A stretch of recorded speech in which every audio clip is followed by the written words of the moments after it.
Now let's talk about India. A major data breach has been reported in India. It says data of over 800 million Indians has been compromised. Now this database is up for sale on the dark web.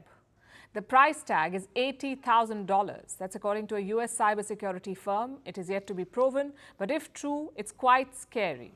This could be India's biggest ever data breach. It was discovered earlier this month, but now we know the full scale of the breach and it's staggering. India has more than 1.4 billion people. This leak affects more than 800 million of them, so that's more than half of India's population. Their personal data has been compromised. And what does this data set include? Aadhaar numbers, which is a unique identity number. Most Indians have it. It is like the American Social Security number. It is used for identification, passport information, names, phone numbers, addresses, all of it. The database is all this information. The leak was reported by Security. It's an agency discovered the leak. It says the entire database is up for sale. And who is behind the leak? We don't have a name, just an alias, PWN0001. It is being called a threat actor. It could be an individual or a group. They exploit cybersecurity vulnerabilities. They steal data, either to make money or to cause harm to individuals.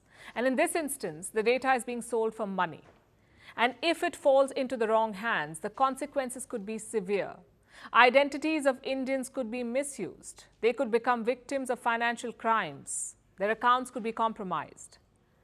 Like we said, we don't know what's the source of this leak, but experts point towards the ICMR. That's the Indian Council of Medical Research, ICMR. Since February this year, the ICMR has been targeted. It has faced multiple cyber attack attempts. So this data could have come from the ICMR. But how did the ICMR get the data? Apparently through COVID tests. That's when the data was collected. During the pandemic, the ICMR took a lead in the COVID testing. Whenever a citizen took a test, they gave their personal IDs, usually through their Aadhaar cards. And the test result was reported to ICMR. Now, it appears that the same database has been compromised, and this is not a first, unfortunately. In June, data from the COVID vaccination portal was also breached. The database was accessible through Telegram bots. All you had to do was punch in a phone number, and the bot gave you a reply. It revealed Aadhaar numbers, passport information, and other personal details. Politicians and celebrities were hit in this breach. When the story got traction, the bot was shut down, and later a few individuals were also detained.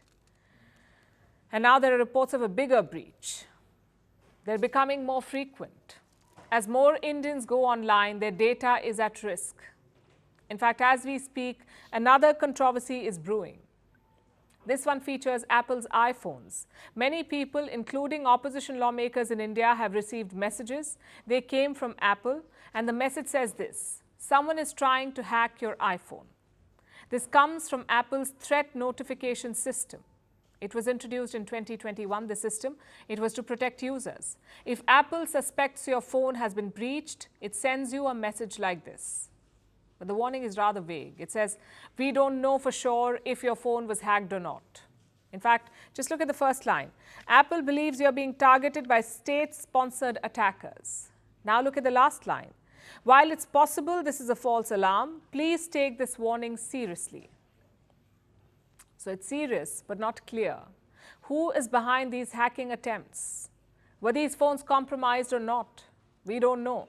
But it has triggered a heated political debate in India, and Apple had to weigh in then. It said the messages are not linked to, quote-unquote, any specific state-sponsored hacker, meaning they don't know who's behind this. But India's opposition leaders are blaming the government. They say the government is trying to hack their phones. And what does the government say?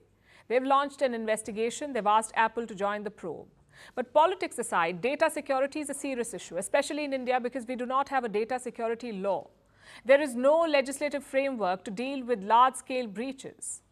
A bill was passed in August this year, but it is yet to be notified. So Indians are using the internet without any protections, sort of like driving a car without airbags. If there's a crash, you're on your own.